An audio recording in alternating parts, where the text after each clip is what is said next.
प्रजासत्ताक दिनाच्या पवित्र दिवशी पाचगाव जिल्हा परिषद मतदारसंघातील शिवसेना उद्धव बाळासाहेब ठाकरे पक्षाचे अधिकृत उमेदवार माननीय विराज हिंदूराव पाटील यांनी राजकारणातील दुर्मिळ आणि प्रेरणादायी भूमिका समाजासमोर मांडली.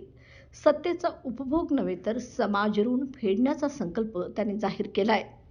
पाचगाव येथील मातोश्री वृद्धाश्रम येथे भेट देत निवडून आल्यानंतर मिळणारे 5 वर्षाचे संपूर्ण मानधन वृद्धाश्रमासाठी अर्पण करण्याचा निर्णय त्यांनी जाहीर केलाय. आजी आजोबांच्या आशीर्वादातच लोकसेवेचे खरे बळ आहे, हा संदेश या कृतीतून स्पष्टपणे उमटतो.